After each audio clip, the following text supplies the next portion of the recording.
Here's what nobody tells you before you put solar panels on your roof. The power company gets to decide how much electricity you're allowed to make, not how much you're allowed to use, how much you're allowed to make on your own roof with your own money. And if you go over that number, they can shut you down, downsize your system, or hit you with fees you never saw coming. This isn't a rumor. This isn't some guy on a forum complaining. This is written into actual utility rules, actual state regulations, and actual contracts that homeowners sign without reading the fine print. And by the end of this video, you're going to understand exactly how it works, why it exists, and what it means if you're ever thinking about going solar. So let's get into it. Most people think going solar means freedom.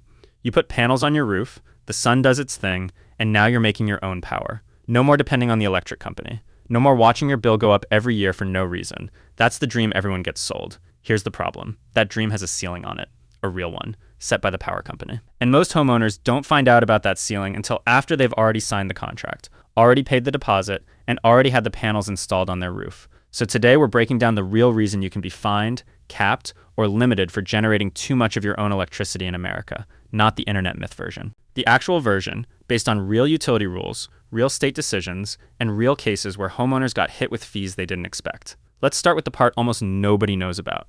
When you decide to install solar panels, you don't just call a company, get panels installed, and start making power. There's a process. You have to apply to your utility company for something called an interconnection agreement. That's basically permission to connect your system to the shared power grid.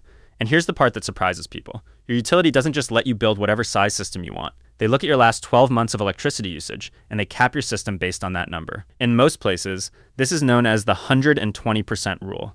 Your solar system is only allowed to produce up to about 120% of what you used in the past year. So if your house used 10,000 kilowatt hours last year, your system gets capped at around 12,000 kilowatt hours of yearly production, not more. Now think about that for a second. You want solar because you're planning to add an electric car, or switch your gas stove to electric, or add a heat pump instead of a furnace. All of that means your electricity use is about to go up, but the utility is looking backward, not forward. They're sizing your system off what you used last year, not what you're going to need next year. Some states have started to fix this. Colorado actually passed a law that raised the cap from 120% to 200%, specifically so homeowners could plan ahead for things like electric cars and heat pumps.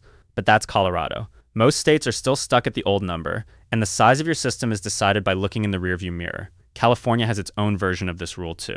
Utilities there can require that your system not produce more than about 2 watts per square foot of your living space, unless you can prove you need more. So already, before you've even flipped the switch on your solar panels, the size of your system has been decided for you, not by your roof space, not by how much sun you get, but by a formula based on your old electric bill. But sizing the system is only the first layer of this. Here's where it gets more interesting. Let's say your system is approved, it's installed, it's turned on. On a sunny day, your panels might make more electricity than your house is using at that exact moment. Normally, that extra power would flow backward, out of your house, and onto the shared power grid, where it gets used by your neighbors. This is where something called export limiting comes in. Export limiting means the utility can put a hard cap on how much power your system is allowed to send back onto the grid. Sometimes that cap is a specific number. Sometimes, in certain situations, the cap is 0, meaning your system is not allowed to send any power to the grid at all, no matter how much you're producing.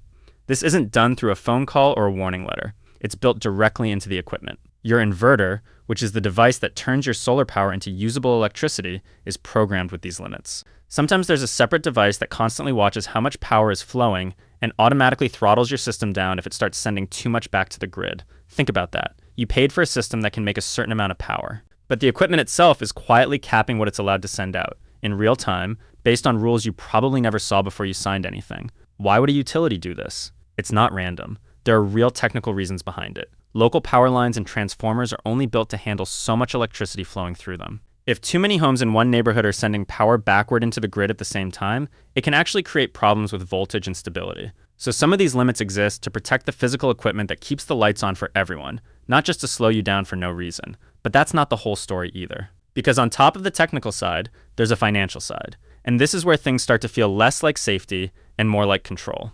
Let's talk about what happens to the power you are allowed to send back. For a long time, in a lot of states, if you sent extra power to the grid, you got paid close to the same rate you pay for electricity. This is called net metering. Basically, your meter runs backward when you're sending power out and forward when you're pulling power in. And at the end of the month, it mostly balances out close to even. That system made solar a really strong financial decision for a lot of homeowners. Then things started changing. In California, the biggest solar market in the entire country, the rules changed in a big way starting in 2023.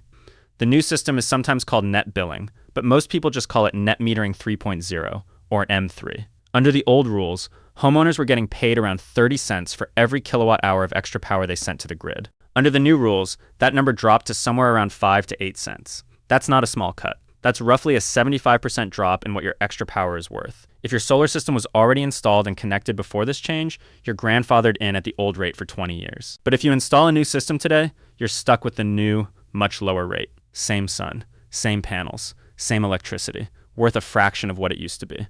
And California isn't some rare exception. This is a pattern happening across the country. Utility regulators in more than 24 states have been raising fixed monthly charges on electric bills while lowering how much they pay per kilowatt hour.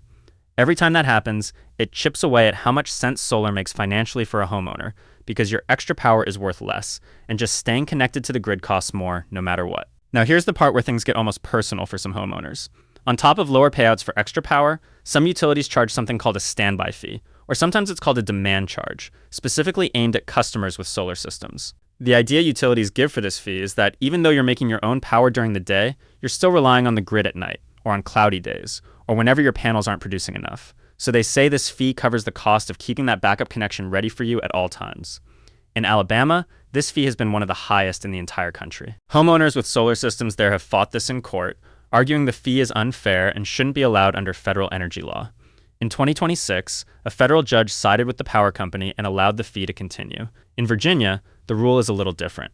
If your solar system is under a certain size, you don't pay the fee at all. Go over that size, and the fee kicks in, sometimes costing homeowners anywhere from $25 to $75 a month, and in some cases even more than $100 a month, just for having a system that's considered too big. But it's not one-sided. Not every one of these fees has survived. In Wisconsin, a similar fee aimed at homeowners generating their own power was actually struck down by a court because the utility couldn't provide enough evidence to justify charging it in the first place. So this isn't some settled law that applies the same everywhere. It's a fight that's happening state by state, court by court, and the outcome depends heavily on where you live. Now let's get into the argument utilities actually make for all of this, because it's not as simple as just calling it greed.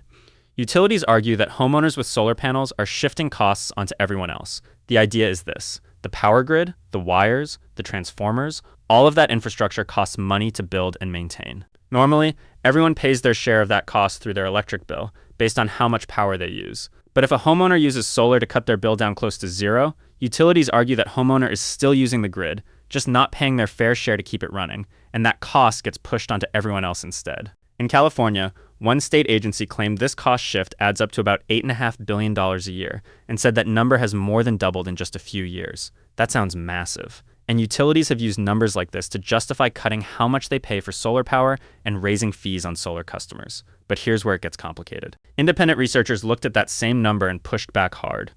One well-known energy economist from a university in California ran his own analysis and came up with a much lower number, closer to $4 billion, less than half of what the state agency claimed. Another independent analyst went even further, redoing the math using the state's own data and methods, and argued the real cost shift is much smaller than either of those numbers suggest. On top of that, a major national energy research lab looked at real, metered data from 1,800 homes with solar panels across the country. What they found was that a big chunk of the power those homes made, somewhere between roughly a quarter and half of it, was actually used right there in the home and never even reached the shared power grid at all, which raises a real question. If that power never left the property, how much of a burden is it really putting on the wider grid? So here's where we land. This isn't a clean story where one side is lying and one side is telling the truth. It's a genuine, ongoing argument between utility companies, state regulators, and independent economists. And even the experts don't fully agree with each other on the real numbers. What is clear and not up for debate is this: the rules around how much power you're allowed to make, how much you're allowed to send to the grid, and how much you get paid for it have all been getting tighter almost everywhere in the country. Not because of some secret conspiracy nobody is allowed to talk about. This is all public information, sitting in state regulatory filings and utility commission decisions. It's just written in language most homeowners never read, buried in paperwork most people sign without fully understanding.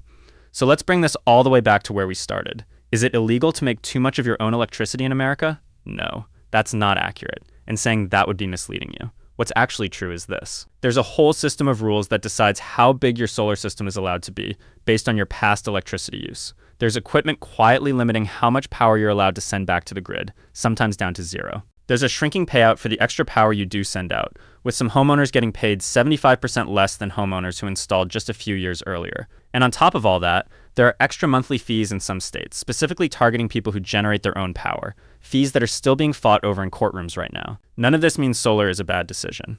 Plenty of homeowners still save a lot of money with it, especially when they understand these rules ahead of time instead of finding out the hard way.